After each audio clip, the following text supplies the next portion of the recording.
In 1977, a Japanese researcher discovered that polyacetylene could conduct electricity if a small quantity of impurities was added to it.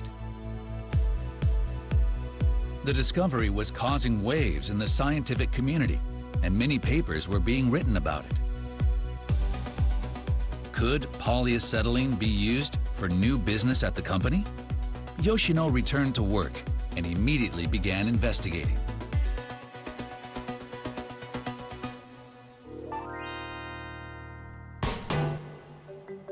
Yoshino gathered papers on polyacetylene, researching the new material. He learned it had a unique property. It could store and release ions. The atom, the smallest unit of matter.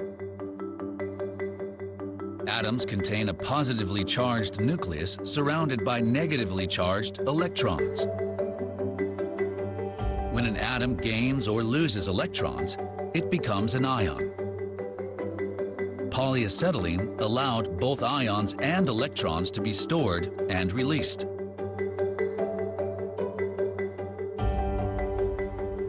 How could this property be utilized? The first thing Yoshino thought of was a rechargeable battery.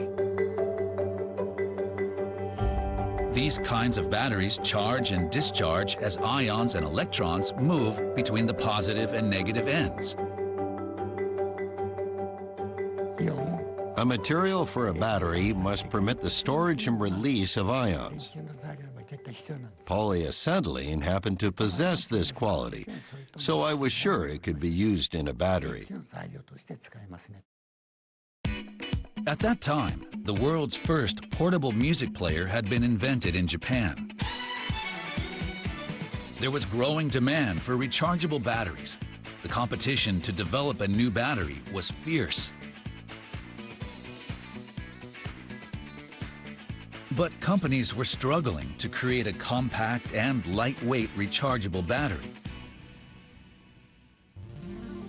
The problem was with the lithium anode, which was paired with a titanium disulfide cathode.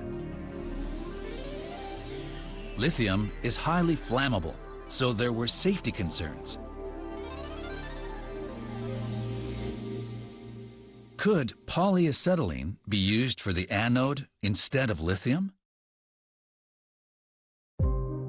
Yoshino prepared some polyacetylene and an electrolyte for the battery. He repeated tests, immersing the polyacetylene in electrolyte and seeing whether it worked as an anode. Yoshino was totally committed to the tests, going home late and exhausted each weekday. Where did he get his energy from? His wife Kumiko's home cooking provided him the sustenance to keep researching. Her gyoza dumplings were delicious. There was something with the spices. The ginger gave it a bit of kick, woke me up. I loved it. And so, Yoshino continued researching, day in, day out. Eventually, it was time to prototype the battery. But there was an issue. The anode didn't contain any lithium.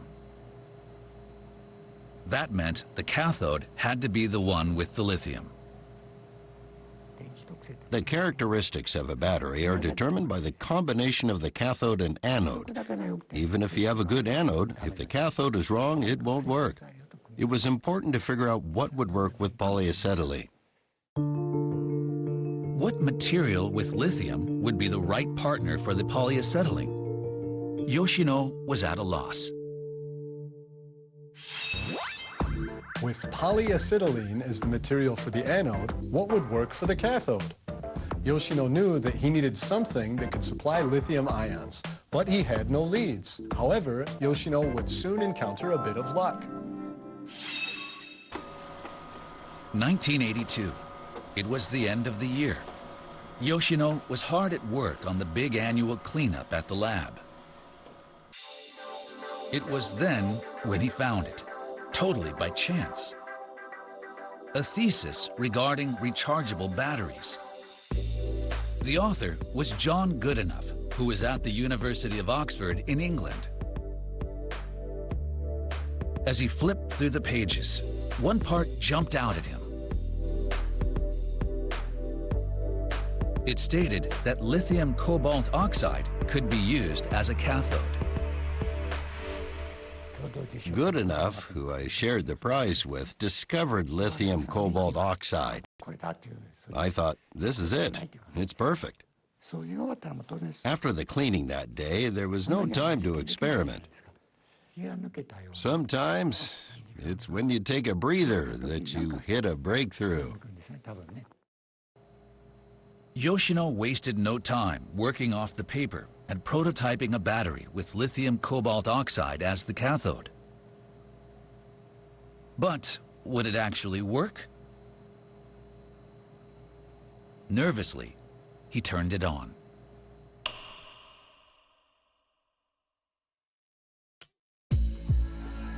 The needle of the voltmeter jumped. It was discharging.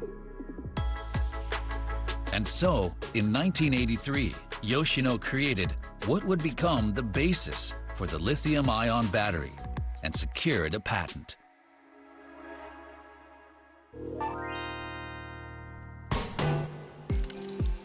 Yoshino later met with electronics and appliance manufacturers. But he hadn't anticipated their response on these sales trips. Can't you make it any smaller? Yoshino returned to the lab and examined the options. An issue was immediately apparent. The polyacetylene, which had inspired development. The plastic needed to be a certain size, and there was a limit to how much smaller they could make it. Yoshino would have to search again for a different material. But he had no idea where to start. Once again, though, the key would come from somewhere unexpected. Miyazaki, 800 kilometers away from the head office, the company had a lab researching fibers. They were working on a new material there, carbon fiber. When he looked into it, he found that it had similar properties to polyacetylene. It looked like I could get the same results from it. I had a feeling, or a hope, you could say, that maybe this was it. Yoshino gave up the polyacetylene that had kicked everything off and placed his hopes onto carbon fiber. In 1985, a new battery was completed, which was a third of the previous size.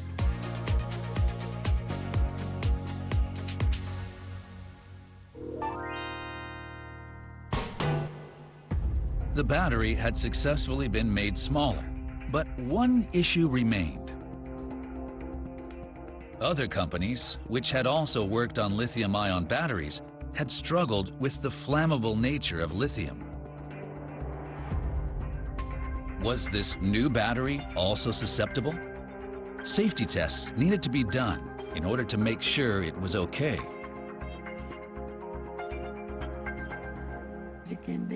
If we failed the test, development would be scrapped. Researchers fear this and often are tempted to skip testing. But that's wrong. It'll always come up in the end. It's either good or it's not. Simple as that. Might as well face it sooner. How could Yoshino prove the battery was safe? The test he settled on involved dropping a large weight onto it. Here is the experiment with other lithium batteries from then.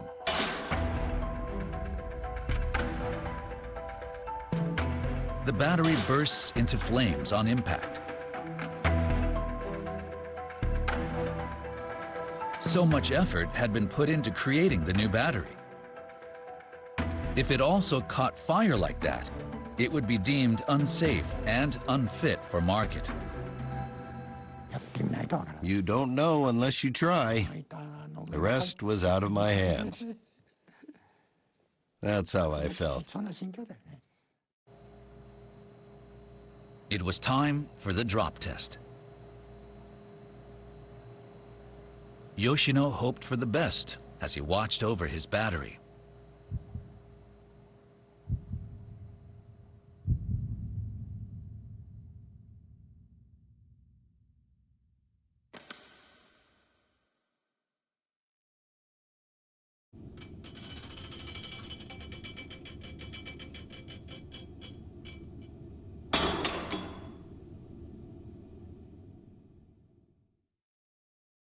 The battery was crushed, but it didn't catch fire. It passed.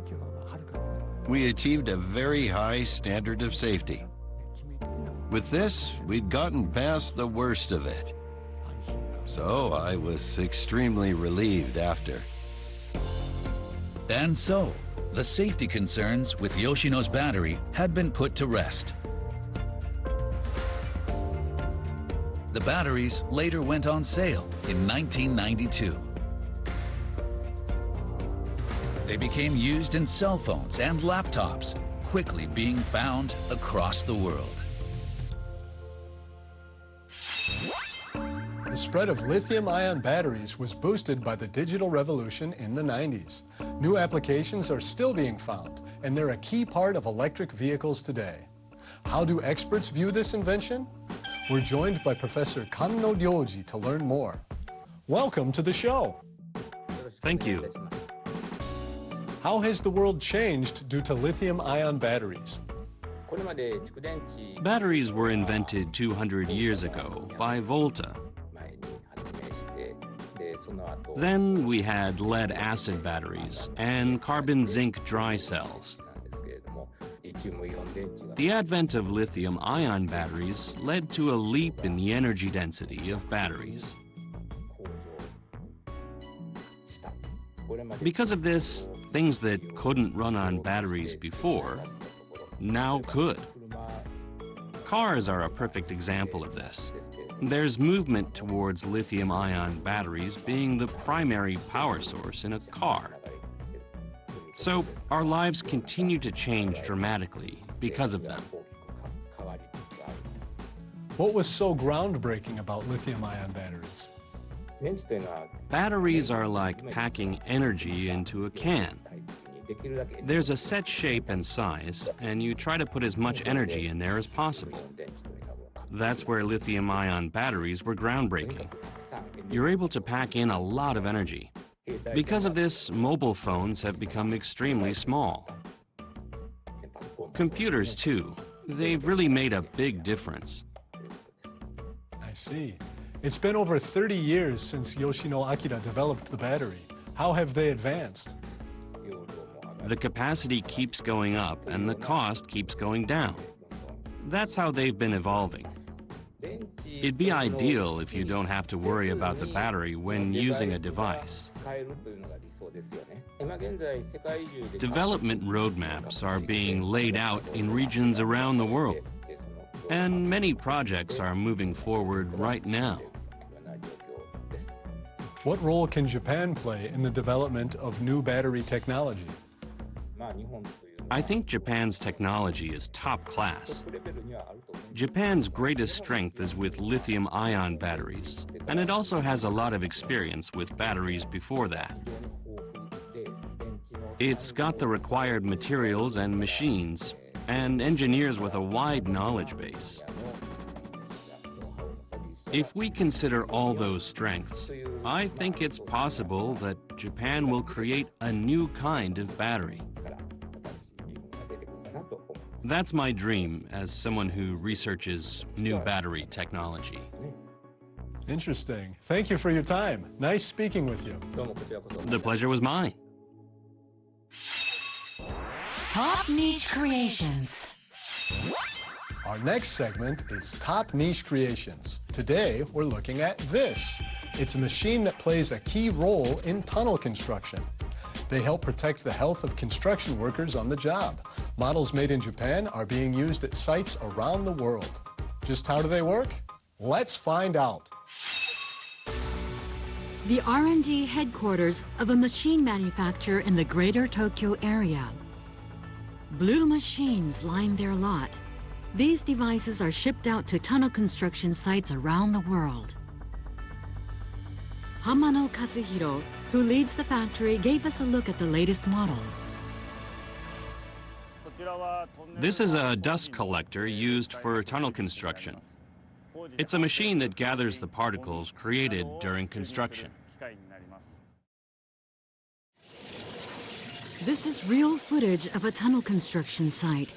As the tunnel is bored, the air becomes clouded with particles. This dirt and mineral dust is about 1/1000th of a millimeter big. If it's inhaled by the workers, it can cause lung disease. That's where this company's dust collector comes in. Air is brought in from outside as the fan spins, sucking up the dust.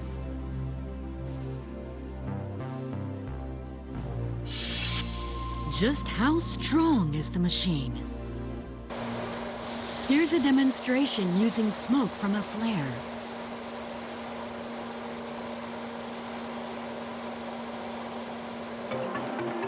The smoke is sucked in right away. At actual construction sites, you can see how the dust is rapidly removed.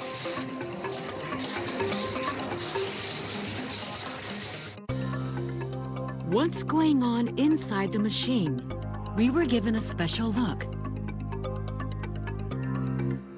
That's the inside. The machines house filter columns that are about 1.5 meters tall. These filters are what capture the dust.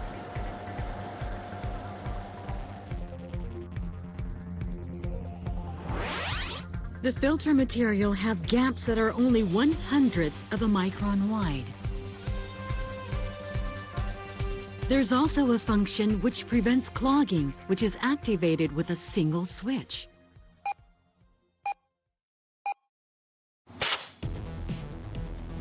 A large quantity of dust is automatically expelled. Compressed air blasts through the filter, cleaning the accumulated dust off.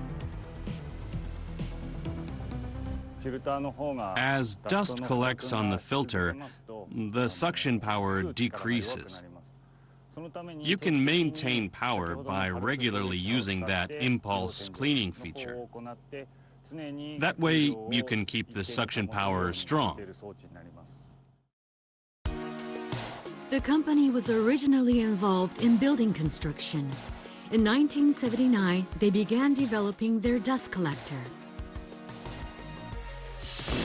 The company was motivated at that time by the large increase in tunnel construction workers with lung disease.